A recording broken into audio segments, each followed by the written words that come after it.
میرے نبی پاک صلی اللہ تعالی علیہ وآلہ وسلم نے ارشاد فرمایا کہ اللہ کے ہر نبی کو ستایا گیا۔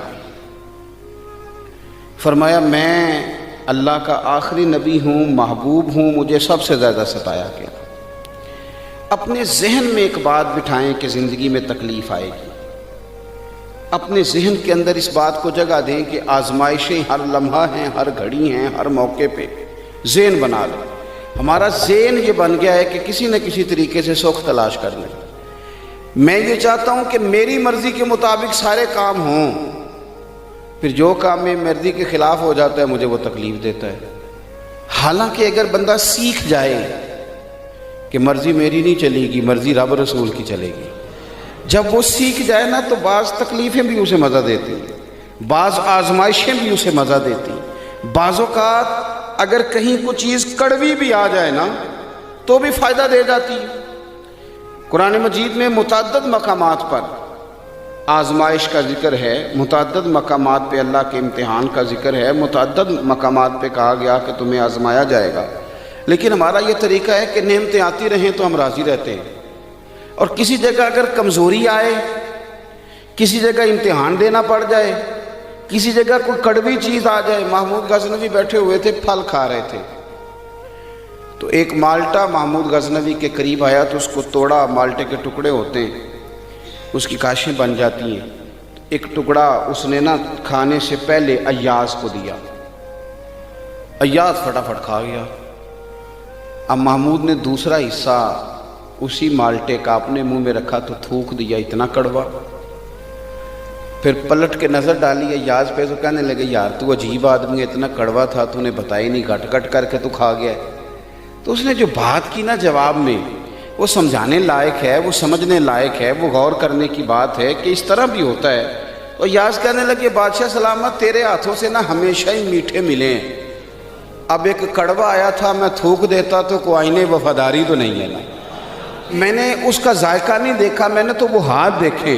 وہ خدا جو نعمتیں دے اور اتنی دے کہ کہے تم سے گنی نہ جائیں، اتنی نعمتیں دے، تو وہی رب اگر کہے وَلَنَبْلُوَنَّكُمْ بِشَيْءٍ مِّنَ الْخَوْفِ وَالْجُوعِ وَنَقْصٍ مِّنَ الْأَمْوَالِ وَالْأَنفُسِ وَالثَّمَرَاتِ، تمہیں ضرور آزمایا جائے گا، خوف کے ذریعے، بھوک کے ذریعے، مال اور جانوں کی کمی کے ذریعے تمہیں آزمایا جائے گا۔ وَبَشِّرِ الصَّابِرِينَ، اگر صبر کرو گے تو پھر خوشخبریاں بھی دی جائیں گی۔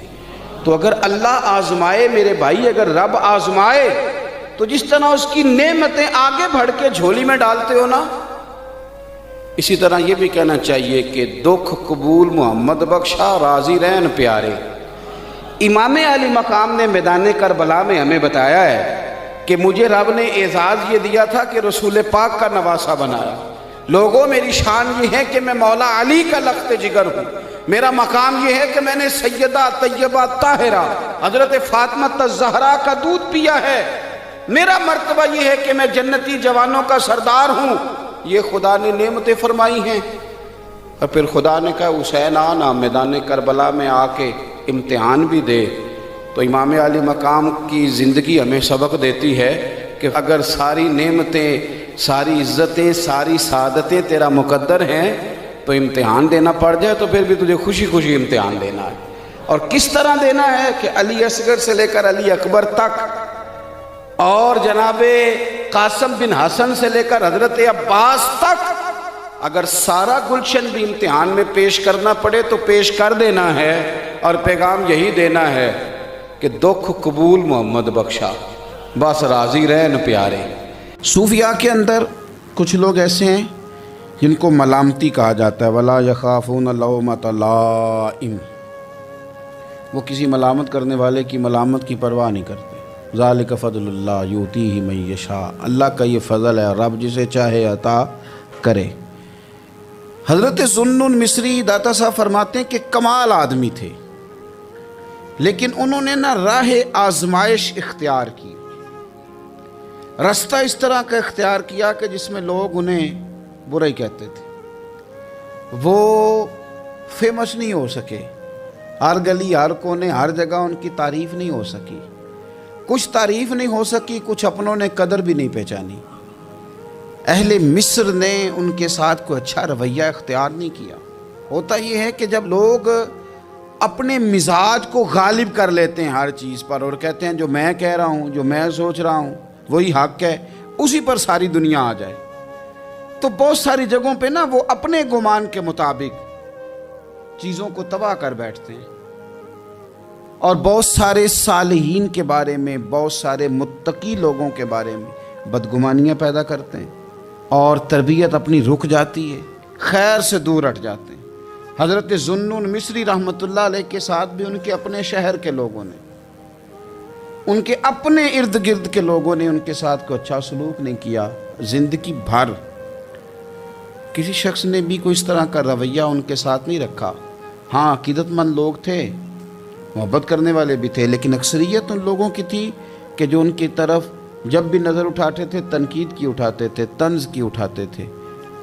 داتا صاحب رحمۃ اللہ علیہ فرماتے ہیں کہ عقدہ تو اس وقت کھلا، راز تو اس وقت فاش ہوا، بات تو اس وقت لوگوں کے سامنے آئی جب ان کا انتقال ہوا تو ان کی پیشانی پہ لکھا تھا یہ اللہ کا دوست ہے، اور اس نے رب کی محبت میں وفات پائی ہے۔ اور فرماتے ہیں مصر کے لوگوں کی آنکھیں تب کھلیں کہ جب ان کا جنازہ دھوپ میں اٹھایا گیا تو پرندوں نے آ کے جنازے پہ سایہ کر دیا۔ اس وقت لوگوں کو پتہ چلا یہ تو دو باتیں تھیں۔ داتا صاحب کہتے ہیں لوگوں پتہ ہے تیسری بات کیا ہوئی؟ جس دن حضرت ذوالنون مصری کا وصال ہوا 70 نیک لوگوں نے رسول پاک کی زیارت کی، اور ہر بندے کو خواب میں آ کے اللہ کے محبوب نے فرمایا آیا اس لیے ہوں کہ ذوالنون مصری کا انتقال ہو گیا ہے اور میں نے ان کا استقبال کرنا، ان کو آگے بڑھ کے خدا کے کرم کی خوشخبری سنانی ہے۔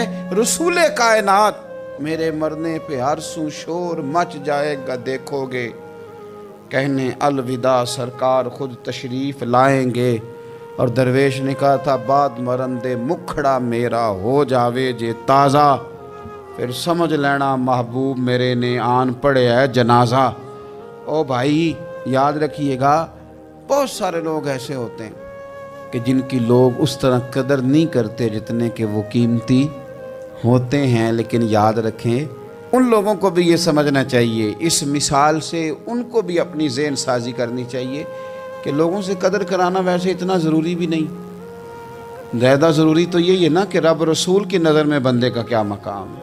اگر وہاں مقام ہے تو پھر لوگوں کی گڈ بک میں آنا کو زیادہ ضروری بھی نہیں، اگر وہاں پاس ہے تو بس پھر جے کر سائیں وسون کچھ اجیاں نو، تو پھر کیڑا مائی دا لال اجاڑ سکتا ہے، پھر ضرورت کیا ہے اس قدر زیادہ پریشان ہونے کی۔ اب کوئی بھی میڈیا کوئی بھی کھول لیں جو اتنا زیادہ بدتمیز ہے نا، جو ہر بزرگ کے بارے میں بک بک کرے، جو ہر بندے کو برا کہے، جو ہر ایک کی پگڑی کھول کے رکھ دے، وہ زیادہ بڑا ہو جاتا ہے۔ زیادہ جو اس کو بھی گالی دے، اس کو بھی برا کہے، یہ معروف ہونے کے لیے، مشہور ہونے کے لیے، یہ بڑا بننے کے لیے لوگ یہ کام کرتے ہیں، بڑا بننے کے لیے ایسے ایسے۔ اور میری قوم بڑی منفرد ہے، کبھی کبھی تھوڑا بہت سفر کرتے ہیں تو لوگ دکھاتے ہیں یہ بندہ یہ کہہ رہا ہے، اس کا کوئی جواب دیں، تو میں کہتا ہوں یار آپ نے تو ہمیں بڑا سستا سمجھ لیا، ہر بندے کا جواب دیں، اس کی اوقات ہے اس کو جواب دیا جائے، ہر ایک کو آپ جواب دیں، ہر ایک کو تو جواب نہیں نہ دیا جا سکتا۔ حضرت ملا رومی رحمۃ اللہ علیہ فرمایا کرتے تھے، میں پہلے بھی آپ کو وَإِذَا خَاطَبَهُمُ الْجَاهِلُونَ قَالُوا سَلَامًا، آپ فرماتے ہیں کہ رب نے قانون بنایا کہ جب جاہل بحث کرے نا اسے سلوٹ کرنی ہے، وہ کہے گا میں جیت گیا ہوں، جاہل جو ہوا وہ کہے گا صحیح کہ میں، وہ جی میرے تو سامنے کھڑا ہی نہیں ہوا، وہ تو بھاگ گیا، وہ بھائی بھلا کیوں نہیں کھڑا ہوا، اس نے تجھے اس قابل ہی نہیں سمجھا کہ تیرے سامنے وہ قابل التفات ہی نہیں۔ تو میرے عزیز اتنا زیادہ الجھاؤ نہ پیدا کریں، ادب کریں، اکرام کریں، احترام کریں۔ کیا خوبصورت لفظ ہیں حدیث پاک کے، میرے رسول کریم علیہ السلام نے فرمایا میرا ادب کرو، مجھ سے پیار کو اس لیے کہ میں اللہ کا رسول ہوں، اور فرمایا میرے صحابہ کی عزت کرو اس لیے کہ وہ میرے صحابہ ہیں، میرے صحابہ ہیں، میری وجہ سے میرے غلاموں کا اکرام کرو۔ یہاں بحث ہوتی ہے، صحابہ کے بارے میں لوگ باتیں کرتے ہیں اور بڑی بڑی کھل کے باتیں کرتے ہیں اور بے لگام ہو کے تبصرے کرتے ہیں، کوئی پوچھنے والا نہیں۔ اور اہل بیت نبوت یار تو نے بہت بڑی جرت نہیں کی یہ بات کہہ کے کہ ذرا علی کو مولا بھی نہ کہنا.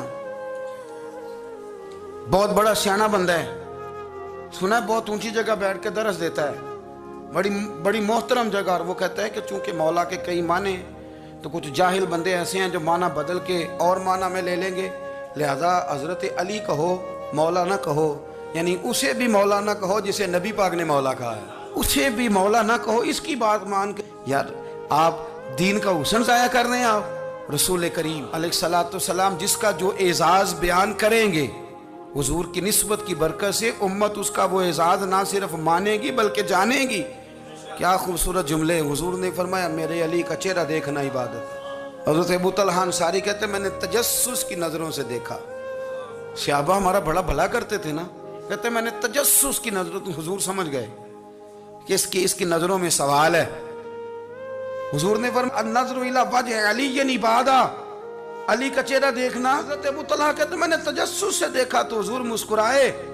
سوال میرے اندر تھا کہ حضور ہم تو دیکھ رہے ہیں تو جو نہ دیکھ سکیں, ہم تو دیکھ رہے ہیں. تو حضور نے فوراً کہا ذکر علی عبادہ, اس کا خالی ذکر بھی کرتے رہنا تمہیں عبادت کا ثواب ملتا رہے گا.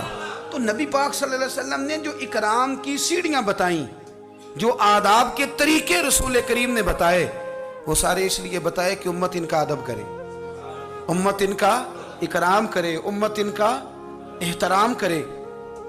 ہمارے محدثین کی ایک پوری جماعت گزری ہے, ایک بڑی عجیب بحث انہوں نے لکھی ہے. کہتے ہیں جناب بہت سارے لوگوں نے حضرت فاطمہ الزہرا سے زیادہ روایتیں کیوں نہیں کی, بی بی پاک سے, خاتون جنت سے زیادہ روایات مروی کیوں نہیں. اللہ اکبر.